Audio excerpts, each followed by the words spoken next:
This is the Underground Flow Stay Underground Docuseries. My name is Journey from Underground Flow. And I'm C. Hi. This is Skywalker. And this is Leia. Our episode is called Quaran-TEAM.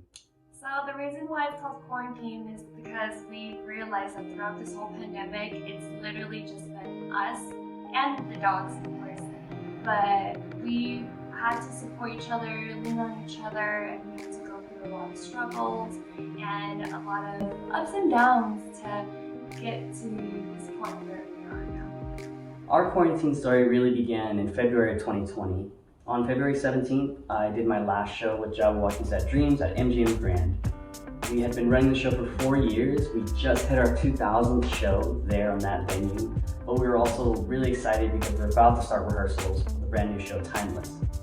Although a lot of blood and sweat and tears and injuries and silly moments have happened in that stage, we were also really excited to move on. Rehearsals started and we were really busy for the first solid week, but then afterwards I had a lot of downtime because there was an opening show cast who was going to really start opening the show so that we could learn the choreography and take a break from doing the show for so long. And throughout that time, I believe C actually went on a cruise. Yeah, so in the beginning of March, it was one of my friend's 30th, so we decided to go. I was telling him, hey, we should go and all that, but he decided to stay because of the rehearsals and stuff. And then actually when I got back, it was the Soft opening. Yeah. It was a soft opening of Timeless. The show was amazing and it was worth all the stress, all the sacrifice. The theater has been changed, the stage has been changed, like way more costumes, the music selection is so different, custom music. Man, the choreography is crazy. I think if and when the show comes back, it's a must go, it's a must see if you're in Las Vegas. I promise you will not be disappointed. But sadly, on March 15th, that's when the stay home order really started happening and the strip shut down.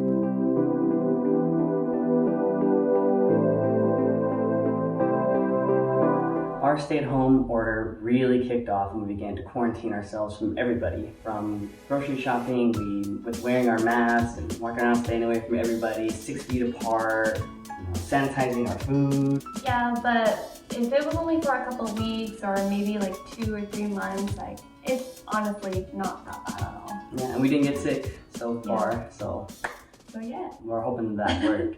With that being said, I actually bought a Bowflex.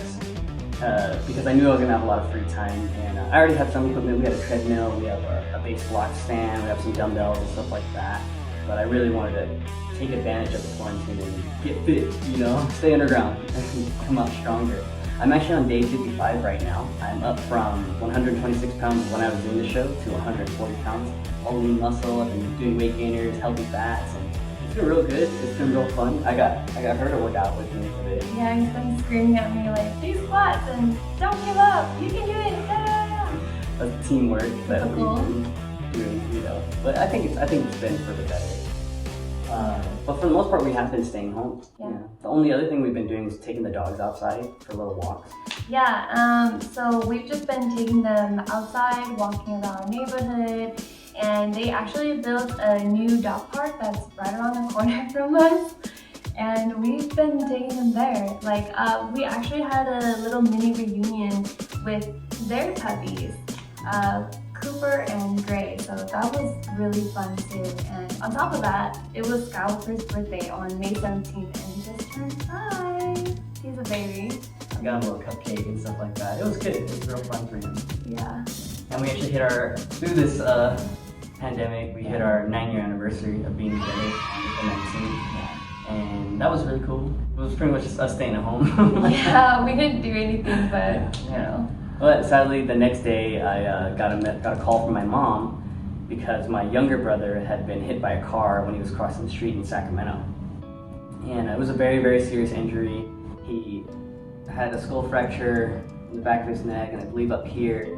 And he had 104 staples all on top of his head. He had to get brain surgery, and he was bedridden pretty much. And video chatting with him was good, messaging him, calling him, but at the same time we couldn't visit him. My sister couldn't visit him, my mom couldn't visit him until about 2 weeks later, so he was alone the entire time. And with that being said, once we began talking to him more often, daily, we realized that maybe we should go home. So we decided to drive back home, back to Sacramento, and we stayed with his sister, Frankie. Usually we stay with his grandparents, but because they're much older, we didn't want to take any risks, we didn't want to take any chances because of that. On top of it, we took the dogs with us because they make us feel safe and they make us feel like at home. The drive was like really interesting because I've done that drive so many times, and there was no one on the road. Yeah. It felt like we were like living in the 50s or something, driving on Route 66, no cars, you know, it's very interesting. Even like getting to the normal places where we get fast food was like sad because that whole process was different. We hadn't really gotten fast food at all. And getting fast food was like, oh, like, here's my card, oh, give me your food, you know, but it was still okay, you know, and the dogs got to eat some fries. But yeah, we made it to Sacramento, and I still kept my workouts. It don't matter, you know. I still gotta do it. Still gotta stay fit, you know. Still hit my days, still hit my goals and stuff like that. That was an interesting process to like, even though like we were going through all the things we were going through with this pandemic stress and everything like that, I was like, I still stuck to my fitness. So I'm proud of that. But once we got into Sacramento, we actually visited Dave, and that was very, very hard for me. But also good because I need to see him again ever since the funeral. Got to have the dogs say hi to him again. That was nice because they got to meet our dogs and everything. So I feel like he knew we were there, no matter what. I miss him a lot, and I'm still really, really sad about it. Yeah, and then after we visited Dave, we also visited my brother. And I had my little moment with my brother, and it's always nice for that too. So whenever we go home, we always make sure we visit any of our loved ones who are here or gone, because it's important and it matters. But we also went and saw my grandparents, which is great. You know, that's a great uplifting story. And we visited my little brother, of course. You know, we went to out in Placer County and saw him because he's staying with my mom. He actually got released from the hospital, thank God. You know, when we got there, we got to like do that weird COVID thing. But he seems like he's doing better. He's walking. You know, he had staples in his head, but they're getting removed in a little bit, so that's great. And I actually picked up Evelette, and my brother Lance flew in all the way from Maryland to do the same thing, basically. So we had a big family reunion for me. I haven't seen my brother Lance, my brother Chris, my sister Frankie all together in like 8-9 years. So that was great. And then we also went to my grandparents' house. yeah, and we had a really nice barbecue out there. We were just swimming the whole time, and I believe it was the hottest day in Sacramento too. Oh, well, for that week, but that was like the cherry on top of all of that. Yeah, having the dogs, all the dogs together, and having Evelette there with my family was great. And we just stayed with my grandparents. We just stayed outside pretty much, and wore masks anytime we go to the bathroom, stuff like that. That was weird, but whatever. You know, we saw them. You know. Yeah. And then. With that being said, once we were in Sacramento, I had the conversation with her mother to actually have Evelette come stay with me in Vegas. It was Evelette's idea. She wanted to come stay with us. She hadn't been with me in Vegas at least, staying with me for about 4 years now.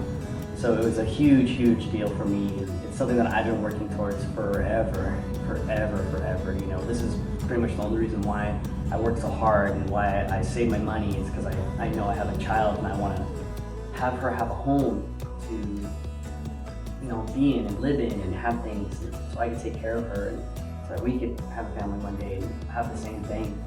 But yeah, and it's been pretty cool so far. Honestly, like having Evelette here has been like, it makes this quarantine kind of feel like a vacation now.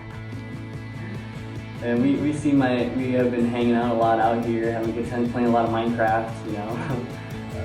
Dancing a little bit, working out together, see my family out here in Vegas, see my cousins and stuff. That's been great.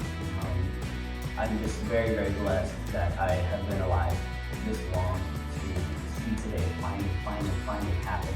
You know, my daughter's 10 years old, you know, and it's great to know that I have a great relationship with her, that I can have her come stay with me and feel loved, and that I didn't step away from her ever, that I still made an effort to maintain a relationship with her.